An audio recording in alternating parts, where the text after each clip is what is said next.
तो बच्चों आज हम ना एक बहुत ही यूनिक तरीके से किसी टॉपिक को समझने के बारे में बात करेंगे। यहाँ पर ना मैं आप लोगों को कोई टॉपिक नहीं समझाऊंगा, यहाँ पर ना स्टूडेंट्स खुद किसी टॉपिक के बारे में जवाब देंगे और उसको आपको समझाएंगे। तो रेडी हो जाते हैं। आज सबसे पहले हमें प्रिया बताएगी what is the main reason behind the economic slowdown of China, यानी कि चाइना की जो ग्रोथ इतनी अच्छी चल रही थी वो इतनी ज्यादा स्लो क्यों हो गई।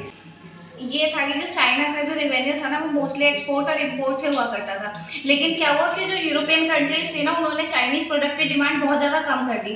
जिसकी वजह से चाइना की जो इकोनॉमी थी वो बहुत ज़्यादा डाउन हो गई, उनकी जीडीपी बिल्कुल डाउन हो गई। ठीक है। और उस टाइम में सेकंड पॉइंट ये देखने को मिलता है कि जो करप्शन और इकोनॉमिक क्राइम आजकल चाइना के अंदर ज़्यादा देखने को मिलते हैं। और तीसरा पॉइंट ये है कि जो पब्लिक इंटरफेयर है ना इन्वेस्टमेंट की फील्ड के अंदर वो ज़्यादातर देखने को मिलते हैं। इसलिए बहुत सारी कंट्रीज जो होती है चाइना में इन्वेस्टमेंट करने से दूर रहती है।